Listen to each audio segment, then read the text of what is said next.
Good morning and welcome to Making Peace with Money with your host, Lori Lamontia, professor, CPO, and prosperity coach. Get ready to master your life and your money, not the other way around. Now, here is your host, Lori Lamontia. Good morning, and welcome to our time together today, where we'll be talking about money is love and finding peace with money in this holiday season. And Barbara Wilder, the author of Money is Love, is with us to talk and to share and to explore in this very hectic time of year how we can stay connected to the source of love, including money, and have peace with money in this time of year. So, Barbara, welcome to our show today. Thank you so much for being here again. Oh, I love coming to talk on your show, Lori. So Thank you. And just a little bit more about Barbara. Barbara is an internationally acclaimed writer and teacher and healer. And her groundbreaking book, this book that I've talked about, Money is Love, she really shows a way to reconnect to money and the sacred feminine and transform it into an agent for both personal and global prosperity. And I love that, Barbara. I really do. And also now she's been working with helping us embracing your Power Woman. It's a radical program that gives women in the second half of life the skills to recognize, embrace, and embody their innate feminine power. And you can read more about Barbara at her website, Barbara, B-A-R-B-A-R-A, Wilder, WILDER.com. And so, Barbara, what I was hoping today, and I know we talked about this before we started, I would love for this hour for our listeners to be an hour where we're in our hearts and opening to letting the power of the prosperity consciousness fill us. And so I was wondering, how do you like to help start that process of getting into your heart and letting prosperity consciousness fill you? Well, it's really important just close your eyes and to kind of help you focus back on yourself. Each of us has to be within our own hearts, and when our eyes are open, we're seeing and looking at everything. And so, if we just close our eyes for a moment and just kind of focus and like turn your vision inward. So as you begin to view inwardly, and as you do so, you begin to just think of moving down from your mind and your eyes into your heart. And it's sort of like sinking down. It's sort of like allowing yourself to get on an elevator and just take it down to the heart floor. And just then experience as those elevator doors open, and you just experience stepping into your heart, because in our hearts, we experience from a place of peace and love at all times. It's only in our minds that we get unconnected from this. So just let yourself get in that elevator and just take it down into the beautiful heart, and then just open those doors and step into your heart and feel the purity, the beauty, and the power of love here. Because love is the power that transforms, that brings us into harmony with all the goodness, all the beauty, all the truth of the world and this universe. That feels so lovely, and it just feels like such a wonderful place to begin this conversation, especially in this holiday season where I think we can be in our hearts if we take a few breathing moments and step into and make a choice to be in that heart space versus the crazy maker space, it almost feels like. It's true. It is a choice, Lori. It really is a choice. And at this time, it's often a hard choice because because fear abounds in our culture right now, more than normally on the holiday season. That's interesting. Why is that? Because whenever there's the possibility for beauty and light and goodness, there's always the resistance to it within planetary consciousness, and so the resistance is what we have to, which is the busyness, the craziness, the thing that's the monkey the monkey mind, and all of that and all of the people that keeps us from really being able to sink into the goodness and the beauty and the light. And so it's our challenge as human beings to choose the light. And when we choose the light, and more of us choose the light and the love and the beauty and the goodness and the truth, then it becomes contagious. And that actually shifts. And that's what we're here to do in this dark, because, I mean, you know, the original holiday here that we're celebrating is the solstice. That moment when it's the darkest time of the year, when there's the least light. And what do we do on that solstice historically, almost all cultures, is to light the Yule log, bring the light in, light all the candles, bring everything in, light it up. Light it, bringing light into the darkness. I have a beautiful sign here in my office that's with a quote on it from Carl Jung, and he says, "As far as we can discern, the sole purpose of human existence is to kindle a light in the darkness of mere being." And so that's what we're here to do. That's what we're here to do, is to bring the light into the darkness. You know, it's interesting because there's a part of me that knows there's always light inside of me. There's always this, and I call light prosperity consciousness. Mm-hmm. See, it's what I feel opens my heart up. And I know for different people, different things open their heart. It could be gratitude. It could be appreciation. You know, it could be just petting, you know, your dog. I mean, anything that opens your heart up, to me, is bringing in the light. Yes. So I really want people to feel that whatever it is that makes them feel relaxed and, like you said, at peace and in harmony, that is the light. There's no difference. And in this that light that's always shining in us, it does need sometimes a little bit of a kindling. It does need a little us to choose. Boy, I'm choosing the light right now. I'm choosing the love. I'm choosing peace with money. I'm choosing to use money as love instead of choosing to kind of fall into some of the unconscious patterns that might be out there during this season. Yes, exactly. And so it takes, the more we can do any of those things, the one that works for us, and petting the dog, I think, is just one of my favorites. It is.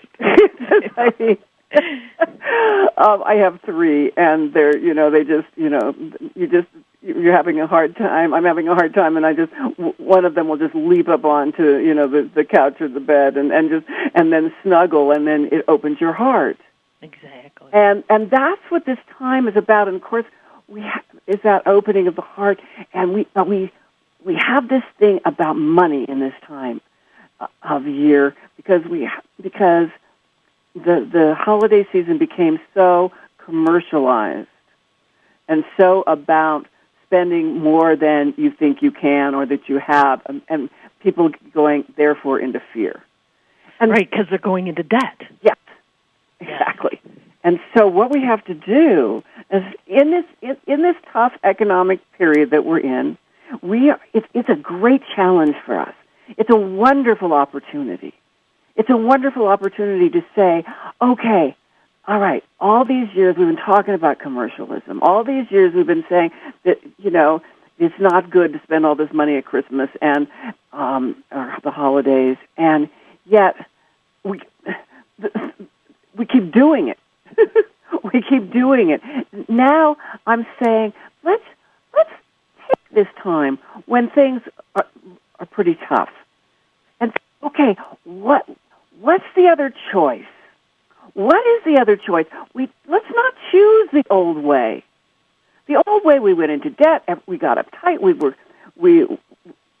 demanded things, the kids demanding so much from their parents and parents giving so much, and there's this overextension, there's this out of balanceness. Let's this time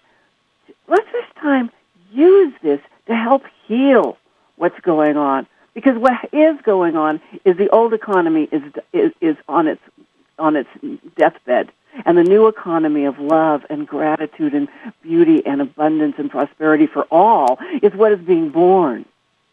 Right this minute, let's take this holiday season and bring our consciousness into that space. Yeah, it feels like it's an opportunity to practice. And that's one of the reasons why I wanted to have you on today, because, you know, the thing about Christmas time or this holiday season is it seems like I think everybody loves it because everybody's in their heart. And it seems like a one-shot deal, you know, the December high, so to speak. Right. But I keep thinking, what if we really just use this as a muscle-building time to practice it, and then we practice it in February when we're not so all hied up? Because we can be on this open-hearted cavalcade of loves, let's say, even in a time when it's not mandatory, like Christmas. Right. And by bringing our consciousness around money into our hearts and into this actual sensation of love. And so instead of saying, I don't have enough and let's not, and I don't want to deal with money at this time, which is the natural place to go. If you're not going to have commercialism, then you're not going to deal with money. And I'm saying, let's get rid of the commercialism. Let's put that over. Let's just shove it off the table, and then move into having enough money just for what is necessary to bring peace into our lives. Well, you know what's interesting with that? To me, it's almost like we need to ask a whole different question around it, or even doing a whole different inquiry, because there is no limit around love. And so it's interesting that we limit our belief about money, because there is no limit to love, so why would there be a limit to money? But we connect them so tightly, especially in this season. Right. And when I was rereading your book, I was thinking, what if I just spent my time focusing on love? What if I just focused on when I went and purchased a gift, I was purchasing with love, in love, to share love.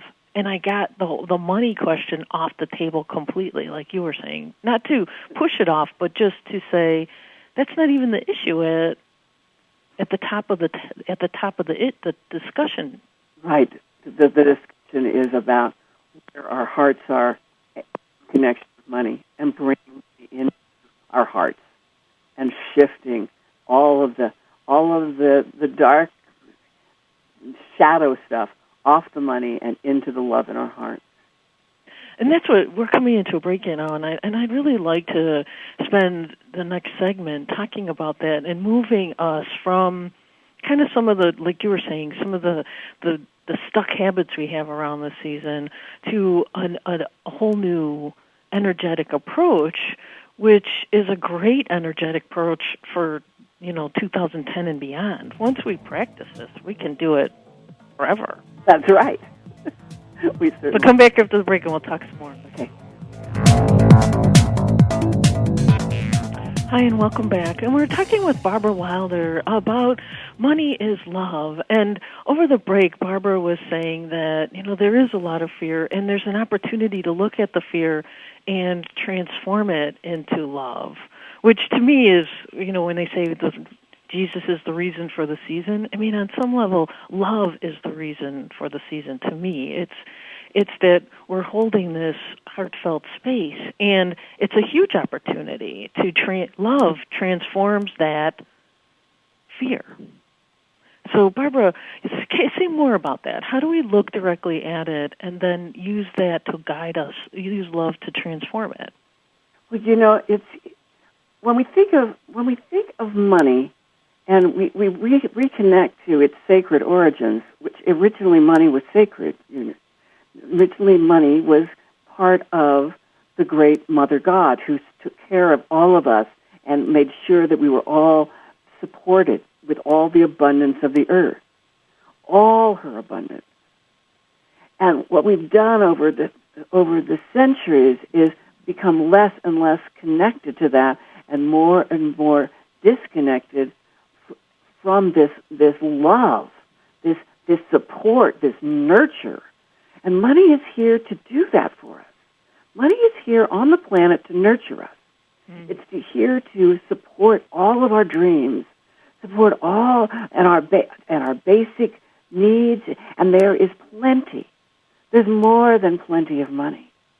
Because money is simply the energy of the Divine Mother loving us, holding us, and believing in us. I think that is, if we sat with that to get, individually and collectively more, I think we would transform like you were saying, the fear of money into something miraculous, probably beyond our comprehension. Exactly. And what we have to do is be able to reconnect to that original sacredness, that original immense nurture. Open our hearts to it and reimagine money. Reimagine it. Bring it out of there's only so much. There's just so much. There's just a little bit of money, and everybody has to fight and die to get their piece. Because that is what blocks this immense flow of love, money, energy. And so at this time of year, it's a perfect time to open our hearts to reimagine what the truth is about prosperity on this planet and in our own hearts and in our own lives and in the lives of everyone around us. Because money is energy, and energy is limitless. It's only in our minds. It's only this little thought in our minds that we collectively, as the human race, have chosen to do. Now we collectively, and one at a time, individually, can change that. We can change our minds, and first of all, then moving into our hearts, we change our hearts, and at that moment, we change the way money moves in our lives. And I love the way you do that in your book. You talk about how we can, because when I was rereading the book, I was really feeling how I even have this unconscious assumption that money is it's a tangible, separate thing from me. You see it as coins, you see it as paper, you see it as 401k. So it feels very separate, and it's almost like an unconscious agreement to the separation. But then as I was reconnecting with that concept of money as energy is limitless, and by the way, love is the stuff of energy. I mean, that's the building block of energy, so therefore that's why money is love. When all of a sudden it shifted from seeing it as something separate and tangible to something energetic and flowy that, could flow through my hands like healing or like anything. It's switched over to, like you said, light instead of this physical representation. And then I felt like I was this artisan just molding all kinds of love stuff, a book for my mom or a gift for my aunt. It just transformed in a different way. So the whole gift giving started to transform into a different thing. Beautiful, Lori. That's wonderful. I'm so glad. It's true. It's about, it flows like light. It flows like water. Money, the energy of love and the energy of money, all the same thing. All the same thing. But they must flow. The flow must happen. It can't be blocked. And what blocks the flow is our fear that it's not going to continue to flow. So we're not going to have that tangible thing called dollar bill, called $100, called stuff in my bank account. Right, and what we want to do is shift that to bring that all of our money into the love and the light. And so in my book, I talk about different ways we can begin to connect the money, to literally connect it to into the light and the love in our hearts and transform the actual energy around the actual money, around the actual credit cards, around the actual checks and the bills and the deposit slips and all that stuff. One time I was in London, and I was just had an afternoon that I could take some time by myself, and I took a boat down the Thames, and then I realized it was late, and I had to catch a train, and I thought, I'll just get off the boat here, and I didn't know where I was. I didn't know. All of a sudden, I thought, oh my God, I don't know where I am. I'm not that familiar with this town, and I was walking through this neighborhood with all these huge buildings, and all of a sudden, I realized I was in the financial district of London, and I went, oh my God, this is so perfect for me, because all these buildings are filled with all this money and all this money consciousness, and the money consciousness of the center of the world, really, because London is such a huge financial world center. And there were hardly any people on the streets. And it was just me and the banks. And I thought, let's just expand the light and the love through all of this money. Mm-hmm. And I just walked along doing that. And then because that's what we really have to do. We have to keep expanding our consciousness of love through the money. Now, I was doing it through all the banks, but we can do it every moment that we're spending our money as we go shopping today. Absolutely. I think that's why this is such a cool time, because there's so much money flowing around. Even more than usual, right? Everybody's thinking about it. They're thinking about how to spend it in a way that is loving, I think, ultimately.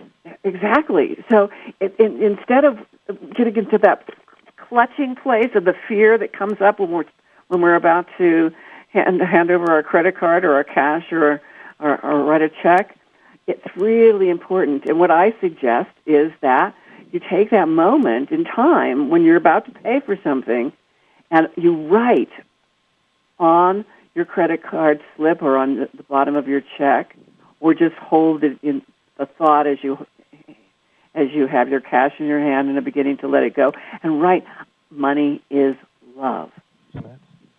And I'm sharing love. I think that's the other cool thing is, to me, that I could feel my heart, just all the energy pour out my hand into the pen, into the check, or into the dollar. It's like I'm infusing it. Like I'm magical, and I'm making magic money. Yes. And at that moment, what happens at that moment to that grasping tightness within our hearts that clutches up with the fear is it gives it a moment to open to that magic. Because just by doing the action and putting our attention there, that money is love, that there is a magical shift that you are being the person that's helping make that shift through the whole money consciousness of the entire planet. And it's so empowering, and it's really a I don't know. It's weird until you do it. It's a fascinating experience to do that transformation right there with the money in your hand, consciously in the moment. Yes.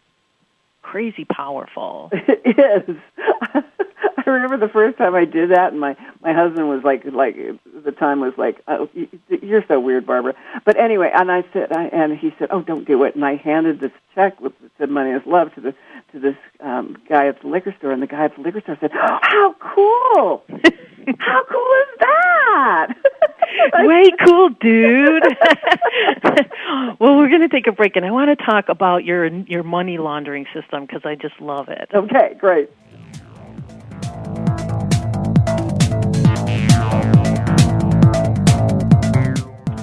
Welcome back, and we're talking with Barbara Wilder, who is the author of Money is Love. And she has a website. It's barbarawilder.com.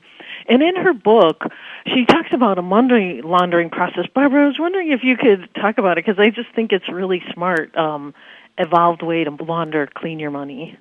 Well, when we think about money, I remember my mother always saying, never put your hands in your mouth after you touch money because money is dirty. Right. So we have that just imbued in us from birth, practically. But also, when we talk about money energetically, money does carry the energy of whoever touches it. And so as money travels around the world, it moves through all the hands of all the people who have suffering around money. Right, which is significant. Yes. And just the basic everyday fear around money that gets picked up as the money right. There's not enough. Right. Yeah. And there's not enough. Then there's the money that's been moved through criminal hands, and the dollar, the $100 bill that's been rolled up and snorted coke through. Yeah. It's got it's fascinating. It is. It's crazy. Consciousness on it. And so when it comes into our lives, it's sort of like that. And so for people that are highly sensitive, they kind of like, ew, I don't want to touch it. Right. So we need to actually launder it. We need to wash away all that energy. And people, a lot of people know about doing Reiki healing on people and on animals. I talk about doing a kind of light work energy healing of the money, like we would do when we would heal a person. That, like if you were a massage therapist that did healing and using light. And we have, you talked about earlier, we have this light within us. And so I teach a white light meditation where we just fill ourselves from poured light down from a star above our heads through our bodies and just sort of wash out what's, like giving ourselves an inner shower, and so that we become more and more imbued with light. And then I suggest that we take all of our money out of our wallets and then hold them in our hands and open up our hands and let the light flow out of our hands into the money, beginning to do this healing process of cleaning, of laundering the money with light, with this sort of liquid light, to just wash away all the different things that have happened to this money, or that this money has collected as it's come through the world, until we shift the actual energetics of the money into literally a higher vibration, the vibration of light and love. And as if you do that every single day with your money, and with your credit cards, and with your bills, you can do it with your bills. You begin to shift your connection with your truth, with your light, with your love, and bring money into that same vibration, so that you and the money are vibrating at the frequency of love and light. Right, which is very high. Yes. It's like being high. It is. It's exactly right. Like being high. It's funny, and I want to support people. This might sound a little crazy. I don't, not to say that what you're saying, Barbara, is crazy, but I'm thinking about the business people out there, because we are on the business channel, and I really want to honor that. At first, this might seem a little crazy to do, and I honor that there's going to take some courage to do. It reminds me, I have a business class. I have an entrepreneurship class that I teach at DePaul, and I gave a lecture similar to this about money, and that there's an intent behind money, that because we think money has power over us, we give away our power to it. And what we did was we took some money in the class, and we looked at it, and we felt all the fears that we can, or worries that we have around it, or the way we use it for power. And then we collected $1 from everyone in the class, and this was odd, because in business school, this heart stuff and all this woo-woo stuff is like, but what's this got to do with, me making profit in my business? And I'm saying it's got everything to do with you making profit in your business. It's got everything to do with you having a healthy relationship with money in your business. And so we actually imbued the money with our love and our care and our support. And it wasn't that much money, for American standards, let's say. Maybe it was like $20 or $25. But it was the love in that money was amazing. And people who were as we were doing this, the students were starting to feel how it shifted because the intention was there to shift it. And we took the money downstairs, and, we were in downtown Chicago, so there's always a homeless person around. We found a homeless person, and we handed him the money. And at first, he didn't want to even take it. He's like, "What? No, you can't give that to me." And we're like, "Yes, it's our gift." And it was all the students from class were standing around. And we handed him this money, and his eyes lit up. And he was like, "Oh, thank you, thank you, thank you. Oh, I mean, it was unbelievable." And I went home, and I was so high. I was so high from the whole experience of it, and the opportunity to share that way, and the amazing experience of my students being willing to do. It was just so beautiful on so many levels, and I just can't tell you. It had nothing to do with the amount. It had everything to do with what we had transformed it, we had infused it, and we had shared it, and that was such a learning experience for me. That's so wonderful. I do that with my students too, and to take it out into the world, and one of the things that I think is so important when we do give, because I think it's very important to give to directly to another human being. It's fine to write checks, and it's always good to write checks for the causes we support. But there's something that makes it so tangible when you actually share money as love with another human being, when you actually give it to a homeless person. And I always talk to my students about how when we give that money to the homeless person, that we stay in that frequency of love and light, that we are all human on this planet, that we are all beautiful beings of light, and that we give that money from a place of equal status, so that we don't find ourselves getting like, "Oh, well, I have all this money, and I'm going to give it down here to this poor person," because right. that takes us out of the beauty of the gift and puts us into an ego trip, as opposed to just going. So I have my students take a moment to just tune into the humanity of that person and how that person is our brother or sister, and then just share it. Right. No, that's a really excellent point, because we are all brothers and sisters. None higher or better than the other. Yes. It's a really and once we start to break that down, break ourselves out of that ego pattern of having to have more to be more important on the planet, the more we're going to start to see this new shift in the economy. The shift in the economy so that the money begins to flow like love through the world.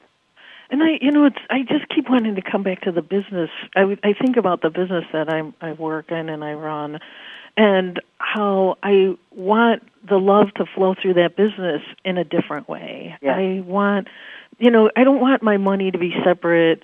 When I'm home, I love it, but at work, it's right.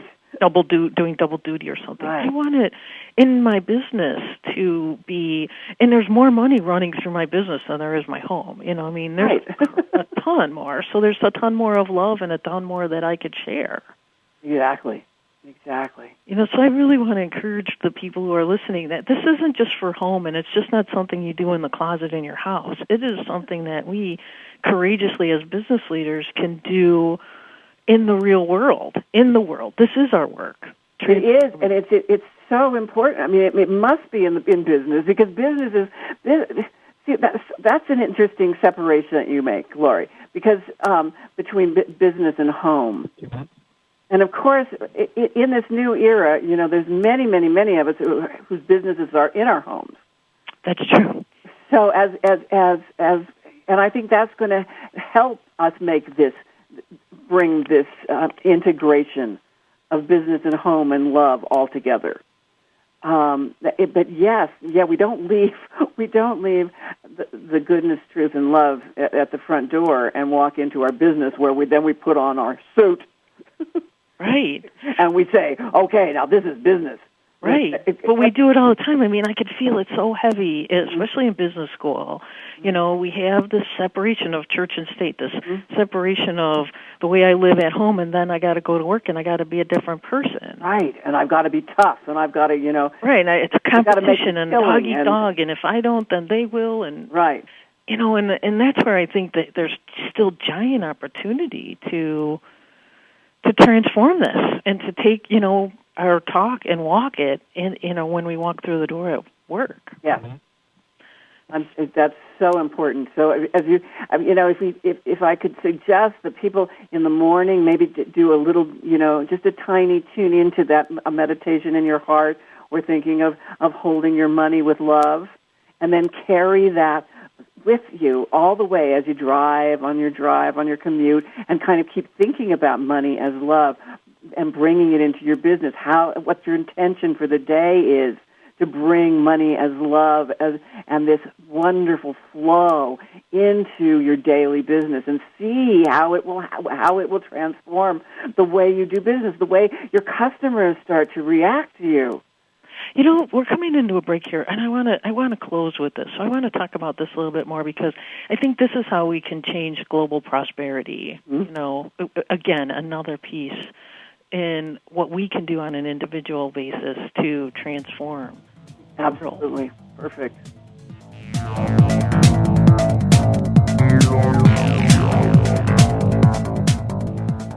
So we're talking with Barbara Wilder about money is love and using money as love. And we were talking before the break about this opportunity in business to have this experience of bringing money and using the power of love in our businesses to transform our business experience. But I also want to go back to there's so much we can do as individuals, and when we hold this space as an individual, we are making a ripple in the energy of the global prosperity consciousness. Wouldn't you agree, Barbara? Oh, absolutely. I always think of the 100 monkey story. If people are not familiar with it, it's a scientific observation that scientists were observing monkeys on one particular island in a chain of islands in the Pacific, and one monkey went down to the water and washed his potato before he ate it. And then several more monkeys came and said, "Ooh, that looks like a good idea," and they washed their potato. And at a certain point, there were 100 monkeys all always washing their potatoes before they ate it. And then all of a sudden, instantly, the monkeys on all the other islands who had not seen this happen began to wash all their potatoes before they ate them. I do believe that, and I think that's the proof of consciousness. Exactly. It's about when we as human beings change our consciousness, we change the consciousness of the rest of the human beings. Right. So when we bring love into our business, when we arrive at our business, when we drive up and park in our parking place and start thinking love as we walk in, as opposed to start putting on our other hat and start thinking making a killing. Right, yeah. Now, we begin to bring into our business that feeling, that experience of love, and we begin to treat our customers that way, and our associates that way. Everything shifts. For us, people are then attracted. Love attracts. Love attracts. Love attracts money. Love attracts all that is good. Everything attracts what it is. So if you go in greedy and angry and pissed at the beginning of your day, you're going to attract that. Yeah, and like you said at the break, and that's one of the reasons why I think businesses are having such a hard time, because of those fundamental assumptions that there's not enough, there's only so much profitability to go around, so I've got to compete with everybody else because there's just not enough. It's so unnatural to us who are creators, who are constantly creating abundance, to go into business and assume the exact opposite is not our natural state of being. Exactly, and so we get hypertension, we have early heart attacks, because we're fighting the flow, the natural flow of love and prosperity. And that's, I think, a beautiful way to start to wrap our time together is it's a natural flow of love and prosperity. And the cool thing is about this time of season is we're all kind of aligning to it. We're all kind of agreeing to it because we're in our hearts.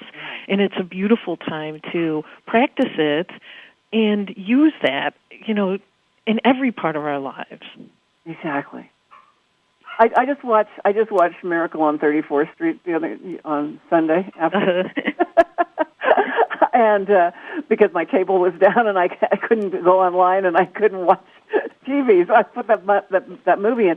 And the thing that Santa Claus does is, I don't know if you're familiar with the movie, but there's this fellow who believes he's Santa Claus and he's the Macy's Santa Claus, and so he starts telling all the mothers of the children, oh, don't buy that here because they don't have the best one here. Go to Gimbel's across the street, and all of a sudden they all start recommending, all the stores start recommending that other people, that they all shop in each other's stores.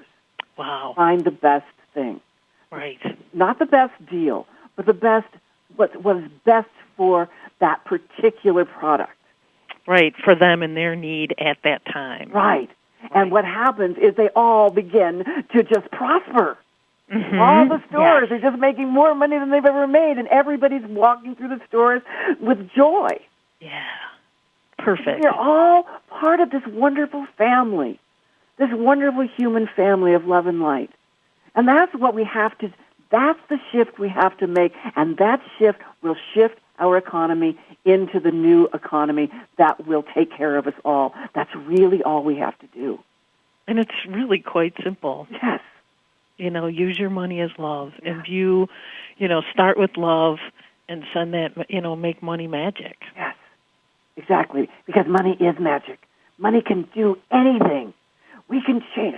When I'm very fascinated by what's going on with the microfinance loans that are given to mostly women in developing countries, where a woman is loaned $50, and she transforms her entire village.